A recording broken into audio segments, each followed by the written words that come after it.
En tout cas, merci de vous être inscrit à ce webinaire. Merci d'être présent ce matin. Donc, je m'appelle John Mazzella, je suis le directeur général de Codinf. Et c'est moi qui ai le plaisir aujourd'hui d'animer ce webinaire sur la facturation électronique. Ce webinaire est évidemment fait en partenariat avec le DLR, qui est notre partenaire depuis maintenant bien 10 ans, avec qui on travaille sur des sujets liés à la gestion des impayés, le recouvrement, tout ce qui est prévention contre les impayés, et on fournit notamment des informations de solvabilité sur les clients des adhérents du DLR pour les aider à se prémunir contre des défauts de paiement. Et donc, c'est naturellement qu'on s'est intéressé à la facturation électronique parce que non seulement c'est un sujet d'actualité, parce que c'est une obligation légale à venir à partir de l'année prochaine. On aura l'occasion de revoir ensemble le calendrier. Et c'est aussi un outil qui peut aider les entreprises à améliorer la manière dont ils gèrent leur risque client. Et donc, c'est un sujet naturellement qui nous a intéressés et qui a fait que l'on puisse proposer ce webinaire au DLR pour leurs adhérents. Alors, lorsqu'on parle de facturation électronique, il faut savoir qu'on parle de deux choses. On parle à la fois de l'e-invoicing, qui est la facturation électronique en elle-même, mais aussi l'e-reporting, qui est toutes les transactions entre non-assujettis ou avec un non-assujetti à la TVA française. J'aurai l'occasion de revenir en détail sur ces deux définitions et sur ce qu'il s'agit et les obligations qui en découlent. On va également discuter du PPF, qui est le portail public de facturation, et des plateformes de dématérialisation partenaires, qui sont en fait des plateformes privées qui auront pour mission de vous accompagner sur la dématérialisation de vos factures et la facturation électronique.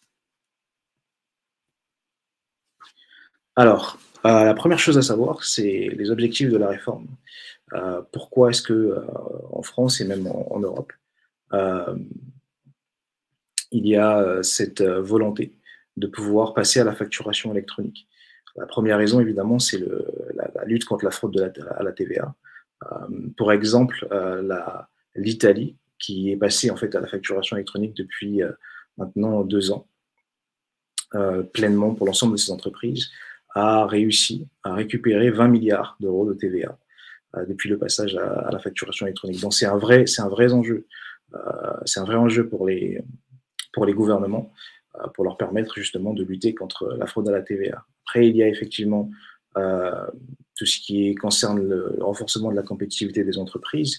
L'idée est que le passage à la facturation électronique puisse réduire les coûts de traitement des factures, puisqu'un certain nombre de tâches qui sont aujourd'hui réalisées de façon manuelle dans certaines entreprises pourront être automatisées.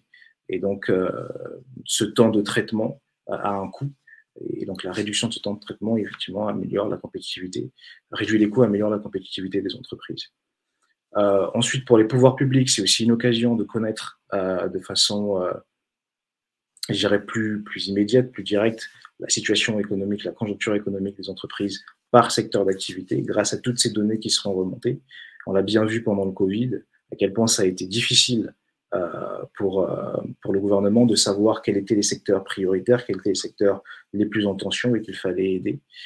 Et on a un peu arrosé tout le monde pour justement faire face à cette situation particulière, cette situation inédite. Et donc, avec ces informations, c'est de pouvoir aussi mieux piloter les politiques économiques et pouvoir aider davantage certains secteurs d'activité et moins d'autres en fonction des besoins et en fonction de la conjoncture économique. Et puis le dernier point, c'est effectivement la faciliter la déclaration de la TVA, où avec cette collecte automatique des données grâce à la facturation électronique, eh ben, c'est de passer à je dirais une déclaration dont l'entreprise est à l'initiative à plutôt une constatation des opérations, des transactions qui ont eu lieu durant le mois et en fait une validation directement sur de la TVA à payer, comme c'est un peu le cas, comme c'est le cas aujourd'hui pour les impôts, pour les impôts individuels, donc l'impôt sur le revenu. que nous déclarons et payons éventuellement. Et donc, ce sont les conséquences donc, de la facturation électronique qui regroupe à la fois, comme je disais, l'e-invoicing, qui est la facturation électronique B2B entre assujettis à la TVA française, et puis l'e-reporting, qui sont en fait des données de facturation, notamment dans des ventes B2C ou des ventes à l'international.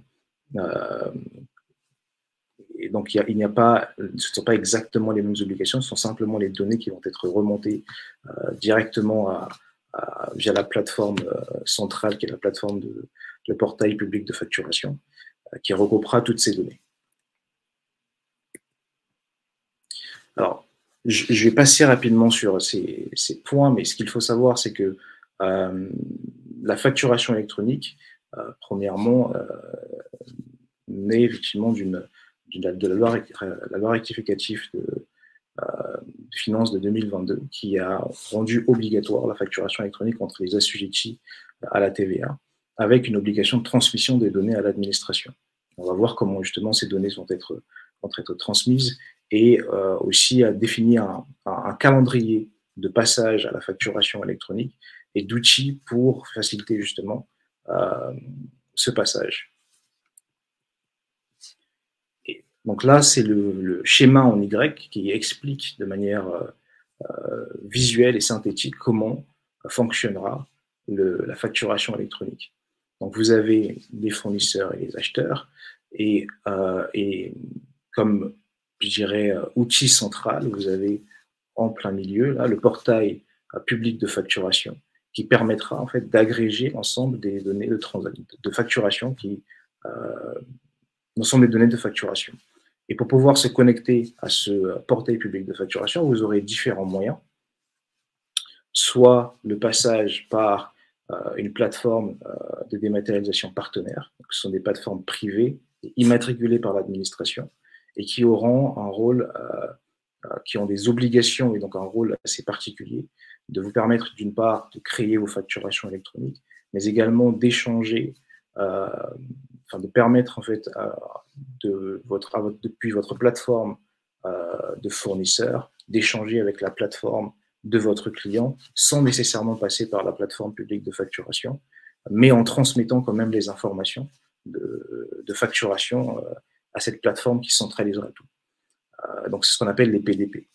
Donc, ce sont des plateformes centrales dans ce système. Ensuite, vous avez ce qu'on appelle des opérateurs de dématérialisation qui, elles, ne seront pas immatriculées. Donc, ce sont aussi des acteurs privés qui ne seront pas immatriculés, mais qui pourront vous permettre de faire de la facturation électronique, mais qui devront, elles, ces plateformes devront être connectées au portail public de facturation pour ensuite transmettre la facture à votre client.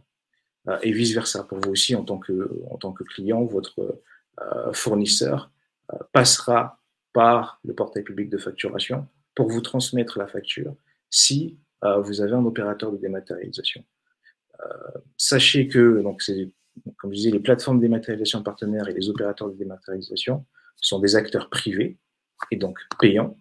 Par contre, la plateforme, le portail public de facturation, c'est une plateforme de l'administration et c'est une plateforme gratuite sur laquelle vous pourrez vous connecter et donc créer vos factures, les envoyer, mais également recevoir vos factures.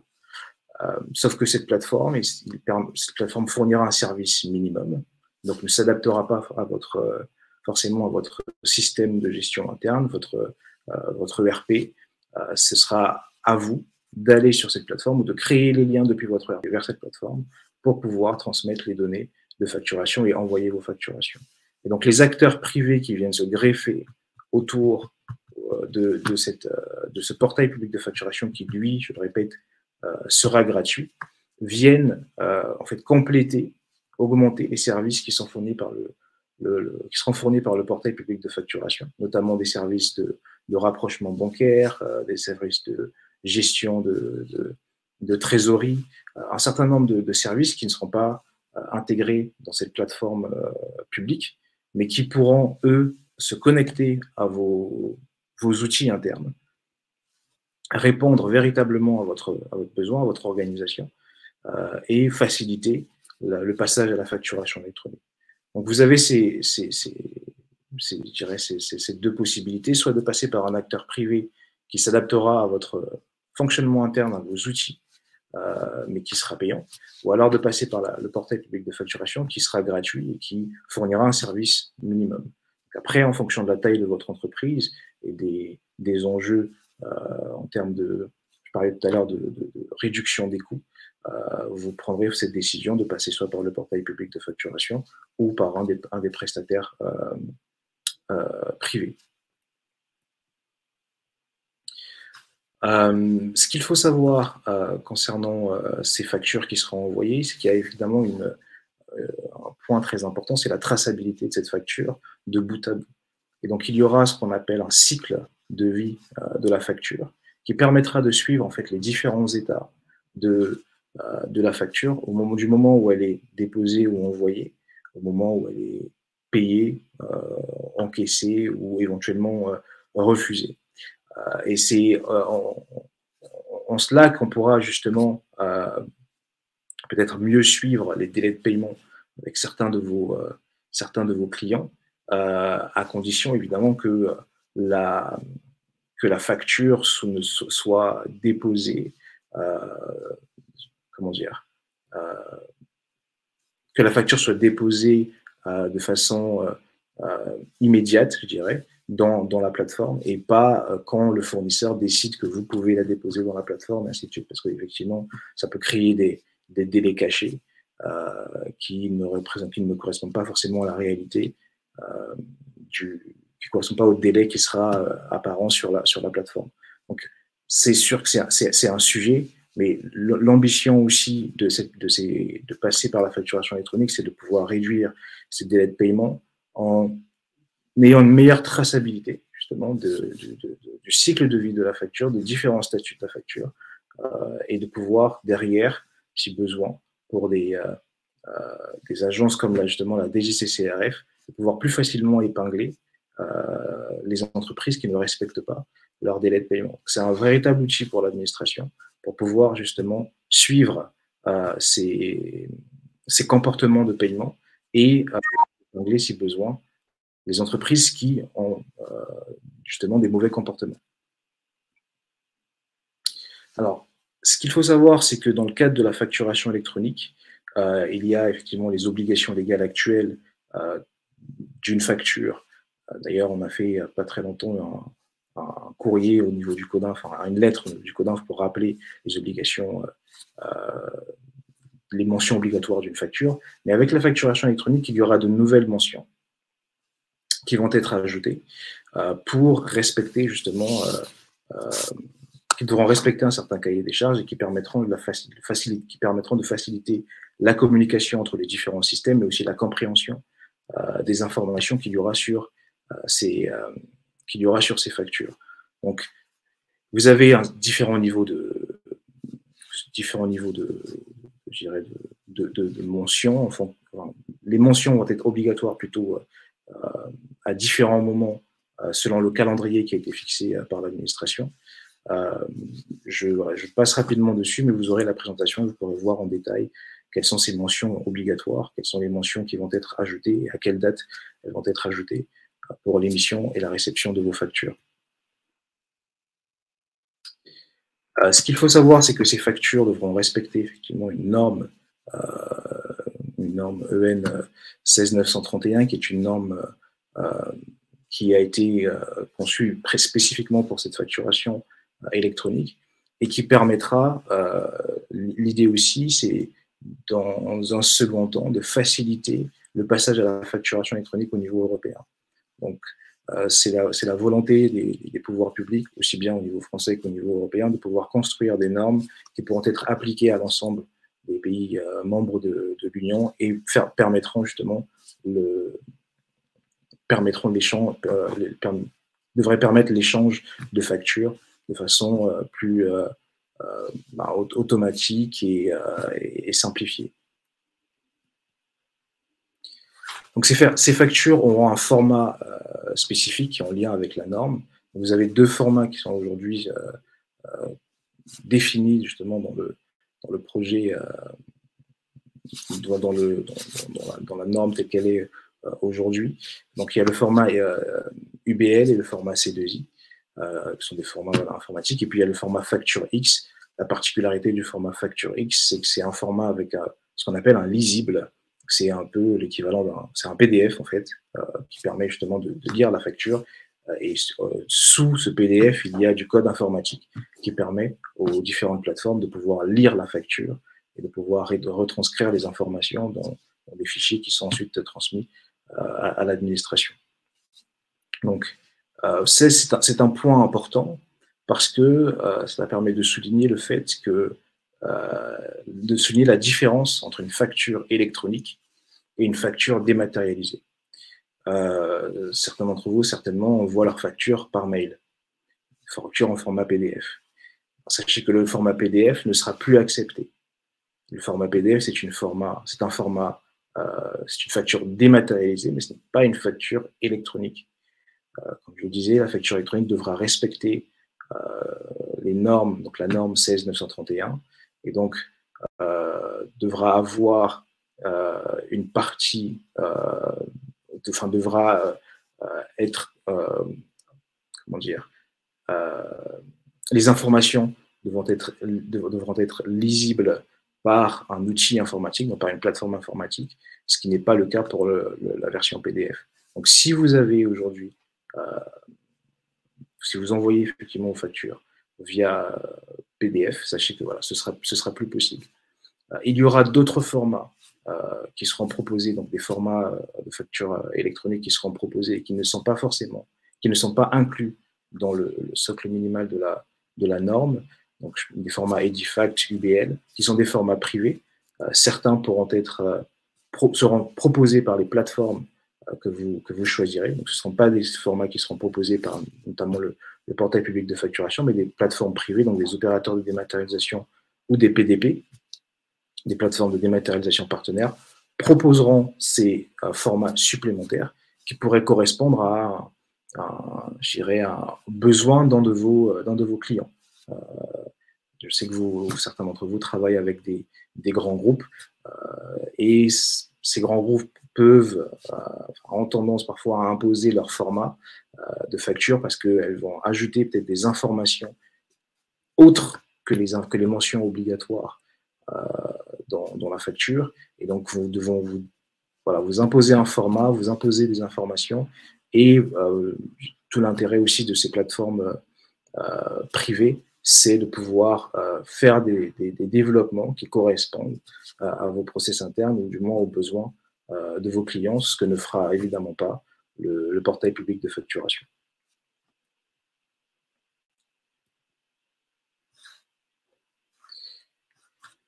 Alors, concernant l'e-reporting, mais peut-être avant que je passe à l'e-reporting, je vois qu'il y a des questions. Et les questions, vous pouvez soit les envoyer dans le chat, ou alors, comme je disais, vous cliquez en bas de votre écran, vous avez monté sur scène, et vous pouvez activer votre micro et les poser directement.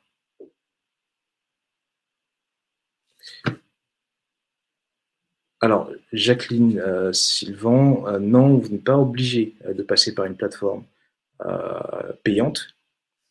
En fait, tout dépend de votre fonctionnement interne et aussi des besoins de vos clients, notamment si vous travaillez avec des grands groupes. Et si vous souhaitez vous adapter à leur demande, à leurs exigences, vous n'avez aucune obligation évidemment de vous adapter à ces exigences, mais je peux comprendre que c'est plus facile à dire qu'à faire. Mais la loi ne vous oblige pas à vous adapter à leurs exigences. Vous pouvez simplement déposer votre facture sur le portail public de facturation, donc le PPF, et puis à eux de développer ce qu'il faut pour aller récupérer la facture sur le PPF et l'intégrer dans leur outil interne. Oui, effectivement, il y aura un choix de plateforme à faire. Ce qu'il faut savoir, c'est que concernant les PDP, donc les plateformes de dématérialisation en partenaire, on va le revoir un peu plus loin, ce sont des plateformes qui devront être immatriculées et immatriculées par l'administration. Donc aujourd'hui, je sais que depuis mi-avril, l'administration a ouvert l'appel à candidature des opérateurs, enfin des prestataires qui veulent être immatriculés en tant que PDP. Et je crois savoir que les premières plateformes seront immatriculées normalement courant août, plutôt début septembre. Mais aujourd'hui, il n'y a aucune plateforme. Alors, si vous avez des prestataires qui vous contactent pour vous dire qu'ils sont PDP, sachez que c'est un mensonge. Il n'y a aucune plateforme à ce jour qui est immatriculée en tant que PDP. Aucune plateforme à ce jour ne peut en soi faire de la facturation électronique et se connecter au PPF parce qu'elles ne sont pas immatriculées. Par contre, vous avez des opérateurs de dématérialisation qui vous permettent déjà aujourd'hui de créer des factures électroniques, donc en suivant justement ce format, notamment le format de la facture X. Il y a des opérateurs qui vous permettent déjà de le faire et qui seront soit des PDP à terme, donc immatriculés, ou alors des opérateurs de dématérialisation. Et donc, ces opérateurs n'ont pas besoin d'être immatriculés et se connecteront au portail public de facturation. Donc, oui, vous avez un choix de prestataires à faire. Voilà. Je vous inviterai bien sûr à vous renseigner sur le sujet, mais en termes de choix de plateforme, peut-être attendre les premières immatriculations pour pouvoir voilà, vous positionner sur une plateforme de façon définitive. Je sais aussi, alors il est possible d'avoir plusieurs plateformes. C'est tout un enjeu. Je sais que dans certains secteurs d'activité, par exemple, notamment quand on travaille avec des grands groupes, ceux-ci vont imposer leur plateforme. Et donc, vous allez vous retrouver avec une plateforme pour Vinci, une plateforme pour Eiffage, une plateforme pour Bouygues, et ils vont vous l'imposer. C'est toujours voilà, très difficile après de dire non quand c'est un grand groupe, je l'entends. Mais voilà, sachez que ce sont des choses qui peuvent arriver et qui malheureusement arrivent déjà, notamment pour ceux qui travaillent en EDI. Vous avez peut-être voilà, déjà ce genre de système. Là, voilà, faudra voir comment gérer les choses à ce moment-là. Peut-être avoir une plateforme qui communiquera avec ces différentes plateformes, plutôt que d'avoir plusieurs plateformes sur lesquelles vous travaillez.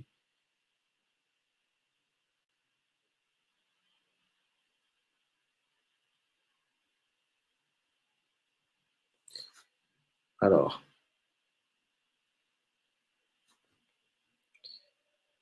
je vais avancer. Alors, Jacqueline, je vois vous. Si. Alors, problème, comment s'orienter vers tel PDP ou un autre à ce jour s'il n'est pas agréé, en sachant que l'on parle de juillet pour le déploiement de cette obligation. Oui, c'est toute la complexité du sujet aujourd'hui. Bon, il y a des acteurs qui sont plus avancés que d'autres, je pense, mais je pense qu'à ce stade, il faut simplement être il faut les rencontrer, il faut voir ce qu'ils proposent, voir si déjà ça répond à vos process internes et s'ils ont la volonté d'être PDP. Mais pour un engagement définitif, c'est un peu tôt.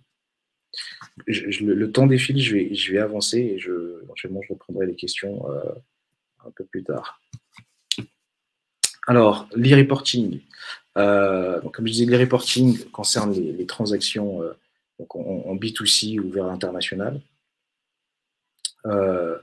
Il permet en fait d'extraire les données de facture et de les remonter à l'administration pour tout ce qui est déclaration de TVA. Sachant que l'e-reporting respectera effectivement le même calendrier que celui de la facturation électronique, qui est celui, comme je dis, donc à partir de juillet 2024, une obligation d'émission pour les grandes entreprises, janvier 2025 pour les ETI et janvier 2026 pour toutes les autres entreprises, avec une tolérance jusqu'à 2028. Je reviendrai dessus. Voilà, grosso modo, sur les reporting. Je vais passer dessus. Je vais passer à la slide suivante. Donc, concernant les PDP, voilà un peu les missions des PDP qu'elles devront couvrir. donc notamment la réception et l'envoi des factures, la transmission des données à l'administration, le partage des statuts, donc c'est ce que j'appelais tout à l'heure le cycle de vie de la facture, qui sera à la fois affiché dans la plateforme, mais également remonté à l'administration. Donc elles devront fournir une représentation lisible des factures. C'est donc simplement l'équivalent aujourd'hui d'un PDF. Et elles devront mettre à jour l'annuaire national des entreprises. Alors, l'annuaire national, c'est un annuaire qui sera tenu par l'administration via le portail public de facturation et qui permettra pour chaque entreprise d'indiquer son ou ses prestataires de facturation électronique et éventuellement d'indiquer même lorsqu'une facture est envoyée sur telle ou telle plateforme, s'il y a plusieurs services, par exemple, quel est le service qui devra recevoir cette facture. Donc ça permettra derrière à vos fournisseurs, lorsqu'ils vous envoient la facture, de savoir exactement à qui adresser la facture. Et donc de limiter justement les cas, notamment les cas de perte ou de non-réception de factures qui sont vraies ou inventées, peu importe. L'annuaire national permettra justement de le faire et les PDP contribueront à mettre à jour cet annuaire. Ce qu'il faut savoir, c'est que pour être PDP, il faut être immatriculé, comme je disais. Il faut, donc l'immatriculation est obtenue après. L'immatriculation est obtenue, les premières immatriculations tomberont en août-septembre, mais 12 mois après, toutes ces plateformes sous 12 mois, toutes ces plateformes seront auditées. Et à ce moment-là, il y aura justement une confirmation ou non de leur immatriculation. Et cette immatriculation, c'est une immatriculation qui dure 3 ans. Donc au bout de 3 ans, elles devront à nouveau recandidater pour être PDP et être auditées. Ces PDP, la particularité donc, de ces PDP, c'est que les données de facturation qui seront stockées par ces PDP doivent respecter la norme SecNumCloud, qui, entre autres, oblige que les données soient stockées en Europe. Et donc, il y a cette obligation, et puis il y a d'autres obligations au niveau aussi de la structure du capital de l'entreprise qui réalise le PDP. Notamment, elle doit être détenue au moins à 50%, 51% par un acteur européen, ce qui en fait exclut de base toutes les entreprises américaines, notamment qui fournissent des ORP aux entreprises françaises et européennes. C'était aussi une volonté quelque part de la France, mais aussi de l'Europe, de pouvoir créer un marché pour les entreprises françaises et européennes.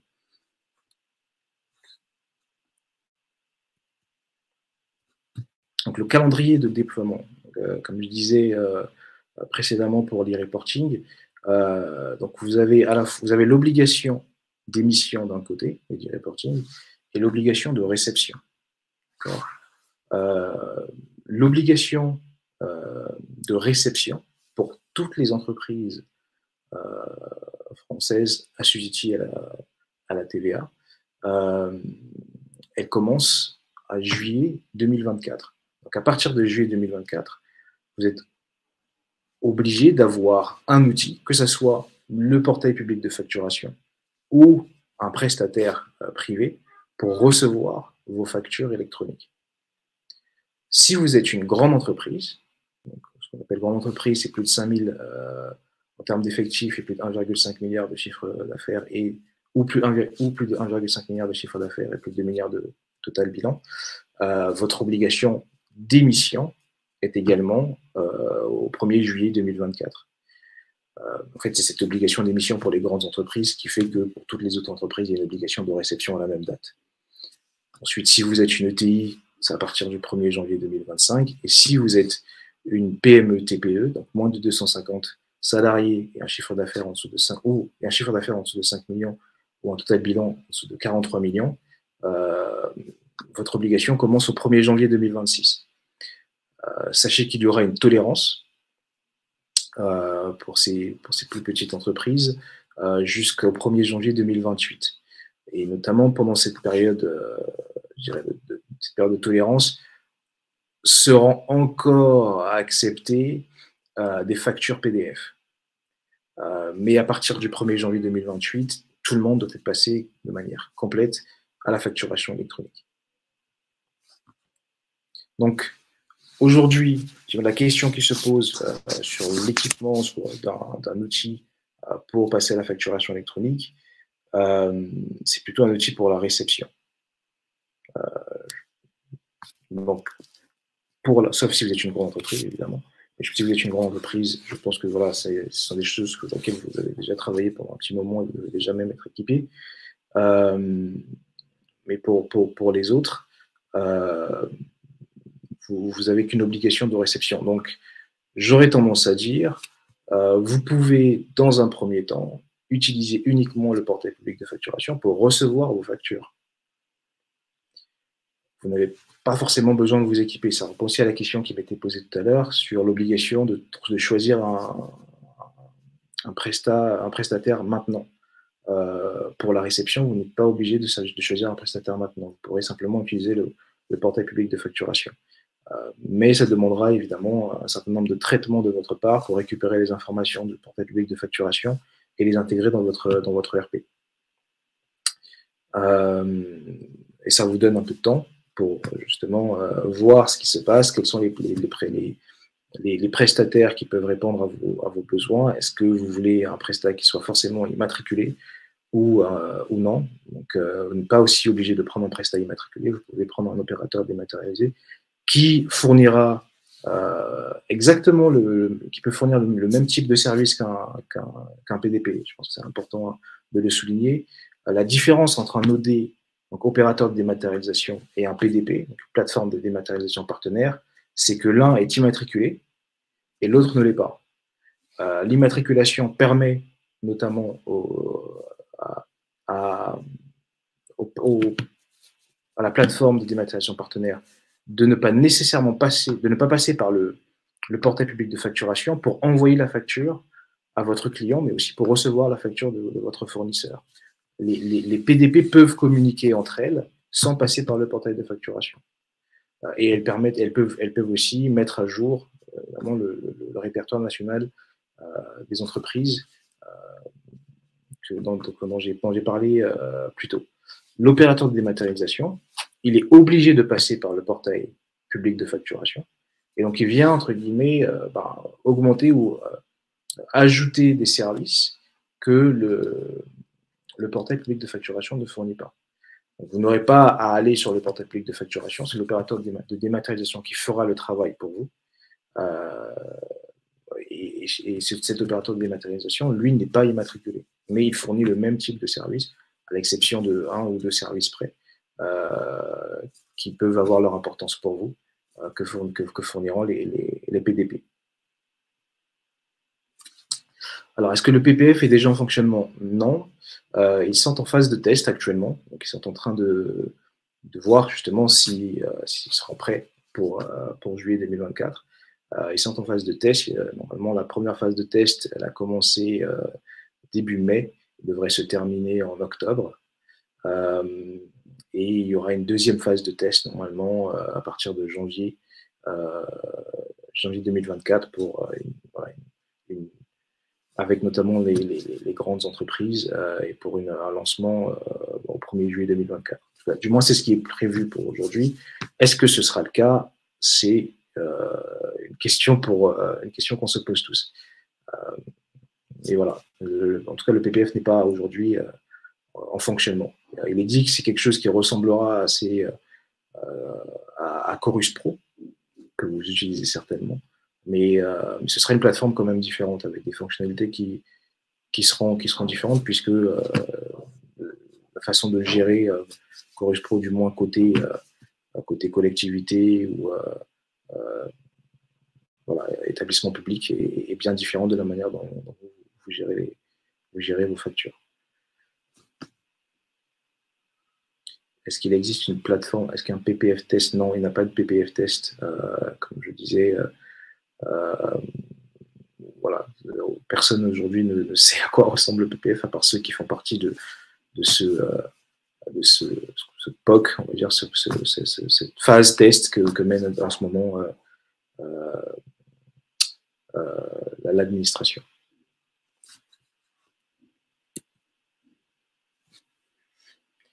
Donc, comme je disais, vous avez effectivement besoin de choisir votre plateforme en PDP, PPF ou OD pour la réception de vos factures. Voir si les statuts dont vous avez besoin, vous avez les statuts minimum qui seront définis par votre prestataire, mais vous pouvez, alors si vous prenez un prestataire privé, évidemment, vous pouvez ajouter d'autres statuts qui sont importants pour vous dans votre fonctionnement interne. Vous avez toutes ces données de facturation que vous allez récupérer.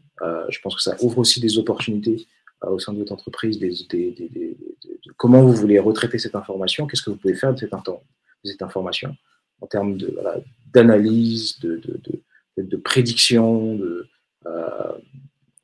création de rapports pour des prises de décision. Ce sont des données qui, peut-être qu'avant, n'étaient pas forcément exploitables, n'étaient pas forcément les extraire, notamment si c'est des factures papier que vous recevez ou que vous envoyez. Avec la facturation électronique, vous avez justement la possibilité de récupérer ces données, de les travailler, de créer des tableaux de bord. Voilà. En tout cas, ça ouvre un certain nombre d'opportunités, mais aussi d'automatiser un certain nombre de tâches. Je parlais notamment tout à l'heure du rapprochement bancaire, du lettrage automatique. Voilà, il y a un certain nombre de choses, même de la comptabilité automatisée, ou du moins de la pré-comptabilité. Aujourd'hui, il y a des outils qui vous permettent, voilà, de manière automatique, de rapprocher votre facture du paiement et de faire passer directement les opérations de créer les écritures comptables, et vous n'avez qu'à vérifier et valider les écritures. Pareil pour la déclaration TVA, je l'ai mentionné tout à l'heure. Voilà, c'est aussi un gain de temps qui sera permis par la facturation électronique. Évidemment, pour pouvoir passer à la facturation électronique sur la partie fournisseur, il y a un travail quand même de nettoyage de votre portefeuille client, ou des informations dont vous avez besoin pour créer vos factures clients. Que je vous invite je vous conseille de commencer à le mener s'il y a un sujet, du moins en interne, pour pouvoir mettre à jour vos bases de données et s'assurer que vous avez l'ensemble des informations pour créer des factures qui correspondront à ce que demande la norme, du moins pour la création d'une facture électronique. C'est bien un sujet sur lequel vous pouvez travailler, et également les statuts dont vous aurez besoin pour voilà, peut-être gérer ou mieux gérer votre trésorerie.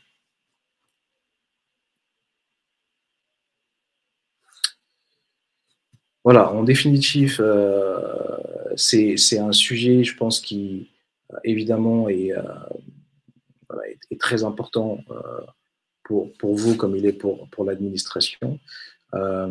C'est une obligation légale, donc personne ne peut y échapper.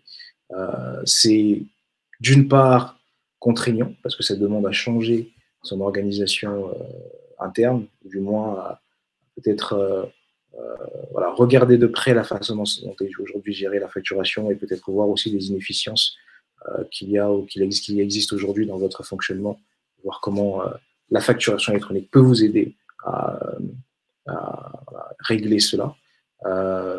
Et c'est, je pense, une opportunité justement en cela, parce qu'elle non seulement vous permettra de réduire des coûts, comme j'ai mentionné plusieurs fois, de traitement, et d'automatiser un certain nombre de tâches, mais également de faire peut-être de l'analyse des informations aussi bien côté fournisseur que client, pour peut-être identifier des opportunités commerciales qui auraient été plus difficiles à identifier, parce que vous n'avez pas forcément les outils ou les méthodes en interne pour analyser ces données, faire de la prédiction et découvrir peut-être des opportunités commerciales que vous n'aurez pas découvert autrement.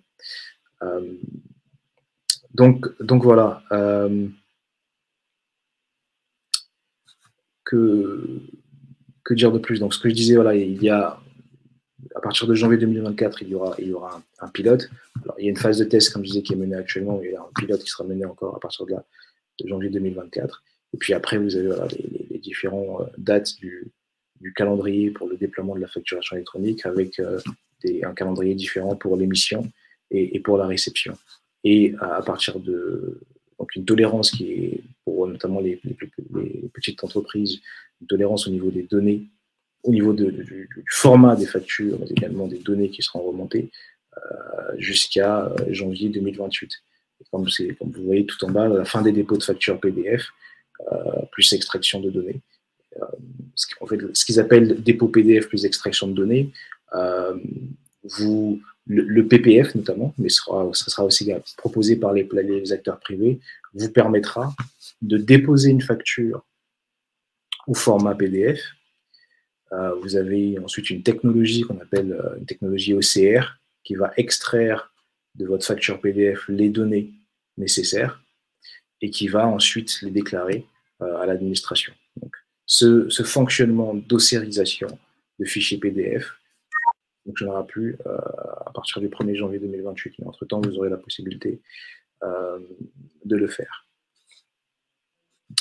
Et puis, le deuxième point, c'est l'identité numérique professionnelle. Donc, c'est tout ce qui concerne la signature électronique, qui est aussi un sujet pour vous. Ça me fait penser, pour en avoir discuté avec un de vos confrères sur tout ce qui est signature électronique, notamment la signature des bons de livraison. Je sais que pour tous ou pour certains, c'est un sujet, la signature des bons de livraison lorsqu'on fait de la location de matériel de BTP. En tout cas, ce qui m'a été relaté, c'est que très souvent, les bons ne sont pas signés. Évidemment, le PPF ne proposera pas un système de signature électronique de vos bons de livraison. Le PPF ne s'arrête qu'à la facture. Mais les opérateurs de dématérialisation ou les PDP pourront vous proposer dans leur plateforme des outils pour créer et envoyer vos bons de livraison et pour les signer électroniquement. Donc ça, c'est aussi quelque chose qui sera permis par ces prestataires privés et qui, dans le cas d'un litige, va justement de faire valoir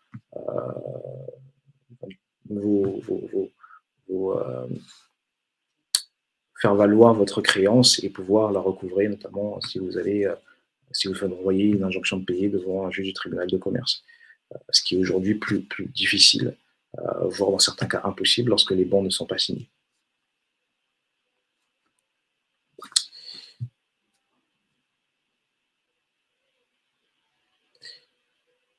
Alors, je vois des questions. Si d'autres personnes ont des questions, comme je disais, n'hésitez pas à les poser dans le chat ou donc en bas, cliquez sur monter sur scène et activez votre micro pour les poser. Je vais répondre aux questions qui me sont posées dans le chat.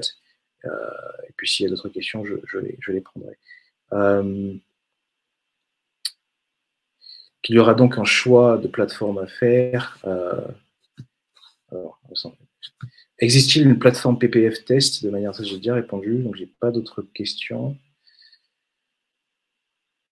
Alors, je vois une question de Victor qui est en train de taper. Comment cela va se passer pour les factures venant de l'étranger?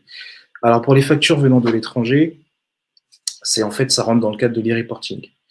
Donc, vous aurez, pareil, vous intégrerez les données de factures dans votre plateforme, donc soit le PPF ou le prestataire que vous aurez choisi, et notamment par des techniques de sérisation, comme je le disais plus tôt. Qui vont extraire en fait les données de facturation et vont les transmettre à l'administration. Mais là, c'est que de l'e-reporting, c'est pas de la facturation électronique. Jusqu'à ce que si ce fournisseur est dans un pays membre de l'Union européenne, jusqu'à ce que eux passent à la facturation électronique et que l'envoi en fait se fasse de plateforme à plateforme. Et à ce moment-là, les données sont transmises directement à l'administration. Votre plateforme transmettrait directement les données à l'administration. Ce qu'il faut savoir, c'est que aujourd'hui, il y a une initiative européenne, il y a déjà une directive sur le passage à la facturation électronique au niveau européen, des travaux qui sont menés sur justement la création d'une norme européenne. Aujourd'hui, l'Italie, comme je le disais au début du webinaire, est déjà passée à la facturation électronique avec un fonctionnement qui est un peu différent du nôtre, où il y a des prestataires privés, mais vous êtes obligé en fait, de passer par l'administration, et c'est l'administration qui, quelque part, valide votre facturation avant qu'elle soit transmise à votre client. Donc, il y a vraiment voilà, un contrôle assez important de l'envoi et de la réception de la facture. Et puis, il y a l'Espagne aussi, qui est passée à la facturation électronique, notamment sur, un peu comme nous, sur la partie entreprise à établissement public. Et donc, voilà, c'est un mouvement, d'ailleurs pas qu'européen, c'est un mouvement mondial. En fait, il y a des initiatives comme ça, notamment en Amérique latine, où depuis un bon moment, en fait, ils sont passés à la facturation électronique. Donc, c'est quelque chose qui, à mon sens, va dans le bon sens et qui permet de fluidifier les transactions. Et pour l'Europe, puisqu'on a aussi la volonté de créer un marché unique, ça permet aussi de pouvoir réduire un certain nombre de délais, un certain nombre de coûts. Et derrière, ça rentre dans un cadre plus général de la facilité des transactions commerciales entre pays membres de l'Union européenne. C'est pour ça que ces dernières années, on a eu notamment un certain nombre d'initiatives pour réduire les délais de virement transfrontaliers. Il y a un certain nombre de prestataires qui proposent des services qui permettent de faire de l'open banking. Tout ça va dans ce sens, de pouvoir justement faciliter les transactions entre voilà, pays membres de l'Union européenne. Donc, c'est pas quelque chose qui est propre à la France, bien qu'on a été avec notamment le passage à Chorus Pro, un des premiers pays en Europe à pouvoir passer à la facturation électronique pour les échanges, les opérations avec un établissement public. Mais voilà, on n'est pas les seuls et c'est une volonté clairement affichée pour de l'Union européenne de passer à la facturation électronique pour toutes les transactions entre États membres de l'Union. Est-ce qu'il y a d'autres questions?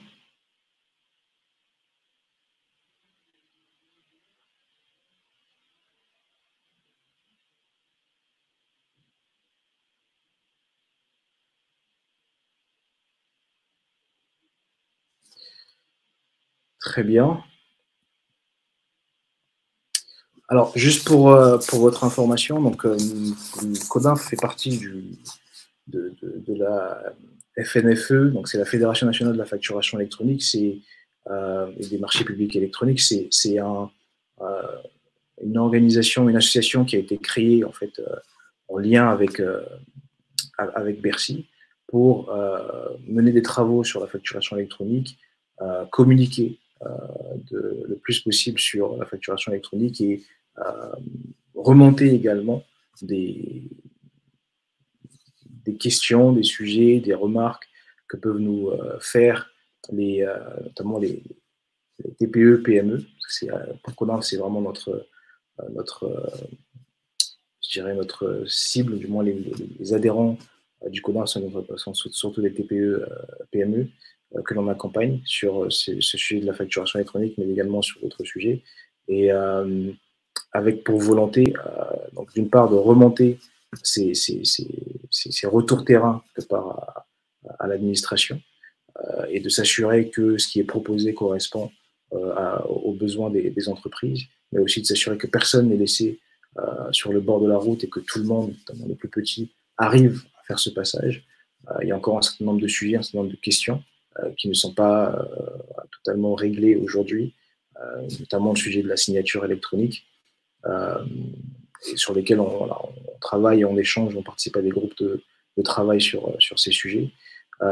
Et donc, sachez que l'adhésion au Forum national de la facture électronique est ouvert à tous.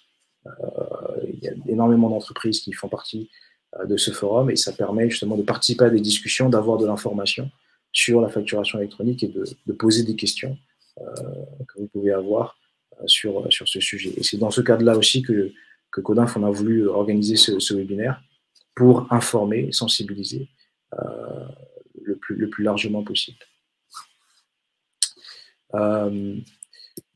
Donc voilà, c'est tout pour aujourd'hui. Donc je vous laisse mes coordonnées. Évidemment, la présentation sera envoyée. La présentation sera envoyée au DLR qui pourra vous la transmettre. Vous aurez aussi la possibilité de visionner à nouveau ce webinaire, puisque vous recevrez à la fin du webinaire l'enregistrement du webinaire. Et voilà. Si vous avez d'autres questions, n'hésitez pas à me recontacter. Ce sera avec plaisir que je répondrai à vos questions.